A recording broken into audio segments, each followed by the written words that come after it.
Throughout my years as a roller coaster enthusiast, I've spent lots of time watching roller coaster POVs, reviews, and analysis videos on YouTube. As a result, I've formed quite a long list of roller coasters I'd like to ride one day. Today, I'm going to go over the 10 roller coasters that top my bucket list, and a few honorable mentions later. Starting off at number 10, I have the Beast at Kings Island in Ohio. The Beast is a wooden coaster built in-house by Kings Island. It opened in 1979 as the tallest, fastest, and longest wooden coaster in the world. Today, it is still the longest, featuring 7,361 feet of track. While the layout isn't anything special, it kind of just meanders through the forest. Apparently, it's a legendary night ride. I love wooden coasters, especially at night. One of my favorite experiences I had at my home park Canada's Wonderland was a night ride in the rain on Wilde Beast. Wilde Beast isn't that tall, or fast, or intense, but in the rain, at night, it was a whole other experience. The Beast is an iconic roller coaster that many enthusiasts rave about, which is why it is at number 10 on my list.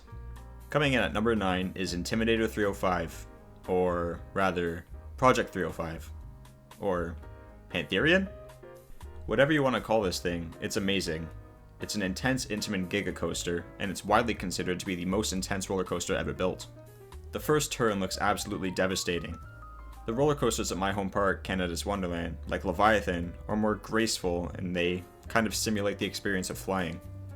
Whereas Pantherian is fast, intense, and tries to knock you out with the forces. I'm not a big fan of the rename, but I do like the color scheme. I think it'll look good in the park's skyline. King's Dominion also has Twisted Timbers, which is an awesome RMC hybrid, another coaster that I'd love to get on someday. I'm not sure if I prefer Pantherian over Leviathan, as I'd never experienced such an intense roller coaster before, but only time will tell. At number 8, I have Zadra, an intense, relentless RMC hypercoaster at Energylandia in Poland. The first of 3 RMC hypers on this list. Zadra is a speed machine, passing in and out of its structure with some good airtime and hangtime moments mixed in between. Hitting a top speed of 75 miles per hour, or 121 kilometers per hour, Zadra flies through its layout. Its low-to-the-ground transitions are snappy and intense, and it reminds me of El Toro. Also, Energylandia as a whole is a park that I've always wanted to get out to. Plus, I love Europe, and Poland is a country I've never visited before, which makes Energylandia a big bucket list park for me. They also have many other great roller coasters, which includes Hyperion, an intimate hyper, and Abyssus, a Vekoma multi-launch. Energylandia is like Europe's version of Cedar Point, so I'll definitely make the trip out to Poland one day to pay a visit to this park. Coming in at number 7 is Velociocoaster at Islands of Adventure in Florida. This intimate multi-launch coaster really is the complete package.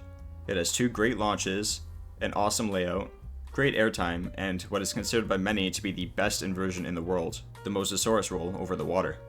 Being a universal coaster, it also has incredible theming. The queue line is its own immersive experience with raptor animatronics and lots of other theming. There's even a special video effect inside the queue line that shows a velociraptor chasing the roller coaster trains. Overall, the theming and the amazing layout makes this a bucket list coaster for me, one that I definitely need to get out to. Plus, Florida as a whole is a state with so many amazing coasters and parks. I'll definitely be finding myself there often. At number 6 is a roller coaster that has yet to open. It's Falcons Flight at Six Flags Qiddiya. Standing at an insane 639.8 feet tall, Falcons Flight is going to be the world's tallest, fastest, and longest roller coaster. It's opening alongside its incredible new park, Six Flags Qiddiya City, with several other new roller coasters including Colossus, a GCI wood coaster, and Iron Rattler, a Vekoma tilt coaster. Whenever I go to Canada's Wonderland, I look at Leviathan and try to imagine how a roller coaster can be so much taller than it, but Falcons Flight doubles it in height, which is just absolutely insane. The reason it's not higher on this list is because I've never ridden it, so I can't really form a good idea of how the ride experience will actually be. I really only have the animated POV to go off of. Anyways, next up on the list at number 5 is Eejanaika at Fuji-Q Highland in Japan. We've all seen X2, we've all heard of how X2 is an insane, disorienting ride. Now imagine that on steroids. Eejanaika is basically a 249-foot tall version of X2. Featuring 3 inversions that your seat rolls through, it offers a completely insane, disorienting experience that people find it hard to put into words. Many enthusiasts say that this is one of the few roller coasters that they are actually legitimately scared of, and many have it at the top of their favorite coaster ranking. Japan is also a country that I've always wanted to visit. I've always admired their culture, and I've always wanted to experience it for myself. Also, there's many other cool roller coasters and theme parks in Japan that I'd love to give a try one day. Hakugei looks insane, as well as Steel Dragon 2000, but Eejanaika, I think, takes the cake as the most insane roller coaster in Japan, possibly even in the world. Coming in at number 4 is a roller coaster we all know and love, the iconic Steel Vengeance at Cedar Point in Ohio. The first of the RMC hypercoasters, this roller coaster has more airtime than any other in the world. And as a guy that loves airtime, that instantly puts this on the bucket list for me. When it opened, people were quick to put Steel Vengeance at the top of their favorite coaster list, many considering it to be the best roller coaster on Earth. And while personally I think there are RMCs nowadays that look like they have better layouts, Steel Vengeance is still a masterpiece. It's long, relentless, and it seems like it never lets up. Cedar Point is also a destination park for any coaster enthusiast, and I am yet to visit it. Steel Vengeance, along with Millennium Force, Maverick, and all the other great coasters of Cedar Point, are high on my bucket list, and I need to get out there to experience them soon. Now getting into my top 3, we have El Toro at Six Flags Great Adventure in New Jersey. El Toro is one of those roller coasters that you look at and wonder how it's able to exist. It's a massive, monstrous wooden coaster with some of the most insane ejector airtime on Earth. It's not often you could watch a roller coaster from Offride and hear the airtime. But on El Toro, when those trains fly over the camelbacks, you hear that airtime from all over the park.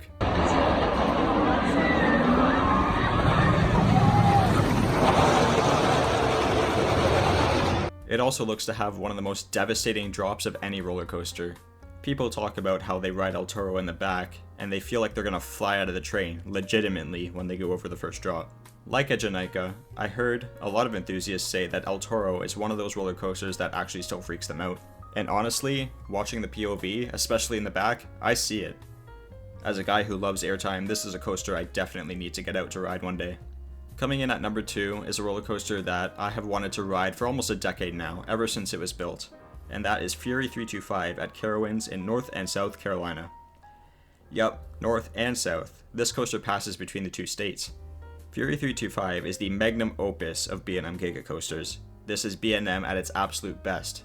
While Leviathan has an amazing first half and seems to die down in the second, Fury 325 keeps its pace through the entire ride and is also longer. You fly through those low to the ground S-bends as you make your way towards the turnaround. Speaking of the turnaround, it looks like one of the best turnarounds on any roller coaster. Twisting your way up that treble clef element and then diving under the entrance bridge is just so incredible, especially at night. The hive dive is an iconic element. The second half has some great airtime moments, and while the helix around the first turn is kind of boring and rather pointless, it ends with a bang, 2 great airtime hills into the final brake run. It feels like a much more complete ride than Leviathan. And Leviathan is my favorite roller coaster, so the fact that Fury 325 is just a mastered version of Leviathan instantly puts it at the top of my bucket list. But there is one roller coaster on my list that tops it, but before I get into that, I want to talk about some honorable mentions. Coney Island Cyclone at Luna Park in Coney Island. Opening in 1927, this is one of the most important roller coasters in the history of roller coasters. Opening in 1927, this is one of the most iconic roller coasters on Earth. It doesn't offer the most insane layout, but the historical significance of this coaster means I need to get out to ride it one day. Millennium Force at Cedar Point in Ohio. Another historic and iconic roller coaster, this is the first Giga coaster ever built. While many people refer to it as Millennium Forceless, the low to the ground turns look really fun, and the camelbacks look like they deliver some good airtime. The drop right next to Lake Erie is also stunning. The location of this ride in general is fantastic, and I definitely need to get out to ride it one day. It's one of the first roller coasters I've seen that really got me into roller coasters as a kid. Lightning Rod at Dollywood in Tennessee. While Lightning Rod isn't as great as it used to be when it had a launch, it still looks like a fantastic layout. The quad down at the end of the ride is considered by many to be one of the best roller coaster elements on Earth. The fact that it's a terrain coaster on the mountain is also just really cool. I love terrain coasters in general, so an RMC terrain coaster has to be mentioned in this video. Phoenix at Knoebels in Pennsylvania. While this wooden roller coaster may seem small and insignificant, looks can be deceiving. It's known for having great airtime moments, and the only restraint you have is a buzz bar that doesn't even touch your lap. It has won many golden ticket awards for world's best wooden roller coaster, and while it's hard to see why in videos, I'd imagine I'd find out why once I ride it. AlpenFury at Canada's Wonderland in Ontario, Canada. Okay, yeah, it's at my home park and it's not even built yet, but I can't make a video about roller coasters I want to ride without mentioning AlpenFury. Okay, finally, my number one most anticipated roller coaster, the one that places number one on my bucket list, is Iron Gwazi at Busch Gardens Tampa in Florida. While I said Fury is B&M at its best, Iron Gwazi is absolutely RMC at its best. It's a complete layout with a great variety of elements, lots of airtime, some of it sideways, great inversions including the death roll, and a fantastic drop. While Steel Vengeance is airtime hill after airtime hill, and some people would argue that Zadra doesn't have enough airtime, Iron Gwazi seems to have perfect proportions of everything. It has good inversions, unique elements, and lots of airtime. Plus, it's at Busch Gardens Tampa, which is a park that's always been at the top of my bucket list because of rides like Montu, SheiKra, and Kuba. Iron Gwazi is the crown jewel of this African-themed park, and of RMC as well. So anyway, that'll do it for my top 10 bucket list coasters. If you enjoyed the video, please leave a like and consider subscribing. It'll help grow my channel a lot, and that'll really mean a lot to me. I intend to post videos at least once a week, so stay tuned for that. Anyway, thanks for watching. See ya.